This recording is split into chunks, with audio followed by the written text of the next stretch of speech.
राज्य बजट पे किस रूप में देखते हैं? छत्तीसगढ़ राज्य बनने के पश्चात पहली बार बजट का आकार छोटा हुआ है, नहीं तो लगातार बजट में वृद्धि होते गई है।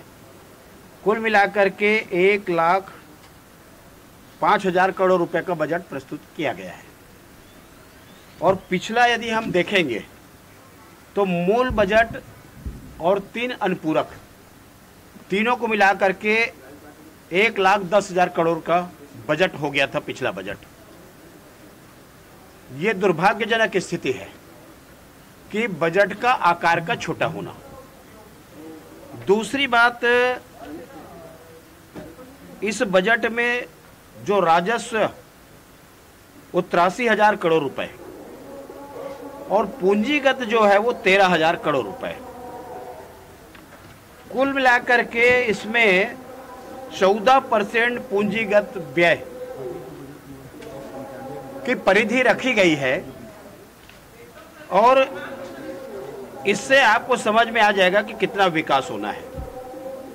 हम यदि 21-22 में देखें तो राज्य का जो राजस्व है 35,000 करोड़ रुपए का है और केंद्रीय राजस्व है 44,035 करोड़ रुपए। मतलब ये कह सकते हैं कि जो बजट प्रस्तुत किया गया है वो केवल केंद्र के ऊपर आधारित है।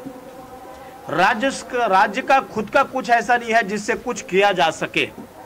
आप देखे होंगे कि पहले बजट प्रस्तुत होता था, ये बताया जाता था कि पीडब्ल्यूडी में इतना मिला, ऊर्जा में इतना आपको मिला है, सिंचाई के लिए आपको इतना मिला है। लेकिन जो फिगर आया है उसको आप देखेंगे तो स्पष्ट उसमें जो स्थिति आई है कि एक बार में कि कितना आया वो बताने की स्थिति में नहीं है। और दूसरी बात, इस बजट में नया कुछ शामिल किया गया नहीं, ना युवाओं के लिए कोई प्रावधान किया गया है या उनके जो बेरोजगारी भत्ते के लिए प्रावधान किया गया, ना महिलाओं के लिए कोई प्रावधान इसमें किया गया है। हम स्वास्थ्य के भी यदि बजट का बहुत अच्छा उम्मीद कर रहे थे, लेकिन उसमें कितने CSC का आपका आया नॉमिनल कि उसका उन्नयन का हो, सामुदायिक स्वास्थ्य केंद्र में PSC से CSC भी हो, नया खोलने का हो। इस प्रकार से उसमें एक निराशाजनक अपन देख सकते हैं।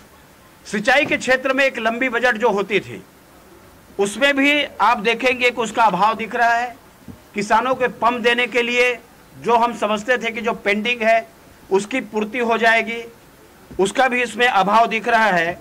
और जो नया योजना लाए, कौन सा कौशल्या, जो एक नया योजना लेकर के आए हैं, लेकिन उसमें कितना प्रावधान रखा गया है उसको इसमें बताया नहीं गया है। नवीन महाविद्यालय 3 पूरे प्रदेश में क्या स्थिति है आप समझ लीजिए। फूड पार्क के लिए 50 करोड़ रुपए, 200 फूड पार्क की उन्होंने पहले साल के महामहिम के अभिभाषण में पढ़वाया गया था, उसके लिए भी पैसे का अभाव है। और सड़कों के लिए तो पूरे केंद्र के ऊपर निर्भर हो गए हैं। इस प्रकार से यदि हम कुल मिलाकर के देखें तो नई योजना का पूरा अभाव है इसमें। जो पेंशन के लिए जो इन्होंने घोषणा की थी, जिसका हम कल हमने जिक्र किया था परसों नरसों, कि आपने जो बढ़ाने की जो बताई थी कि 1,000 करेंगे, 1,500 करेंगे, लेकिन उसका भी बढ़ाने का इसमें कोई प्रावधान नहीं किया गया है। ये राज्य के तीसरी बजट है। इस राशि से जो निर्माण कार्य होगा वो आने वाले समय में दिखाई देगा। लेकिन कुल मिलाकर के मैंने बताया कि जो 14% की यदि पूंजीगत व्यय होगी, इससे आप समझ सकते हैं कि ये बजट प्रदेश को आगे विकास में ले जाने के बजाय पीछे धकेलने वाले बजट है। इससे विकास की गति और अवरुद्ध हुई है, विकास और धीमा होगा। हम किसी भी सेक्टर में देखेंगे कि जिसमें जाकर के बढ़ चढ़ करके इस बात को बोला जा सके कि इसके लिए अच्छा किया है, सामान्य रूप से आता है युवाओं के लिए, महिलाओं के लिए, गरीबों के लिए, या किसानों की हम बात करें तो किसानों के लिए भी बात करेंगे तो नेक्स्ट जो किस्त कब देंगे, उसके लिए क्या प्रावधान की गई, उसका भी उल्लेख स्पष्ट रूप से नहीं है। और इसलिए ये बजट छत्तीसगढ़ को पीछे ले जाने वाली बजट है। विकास की कोई कल्पना दिखाई नहीं दे रही है और पहले बार 20 वर्ष में घटते हुए बजट को हम लोग देख रहे हैं।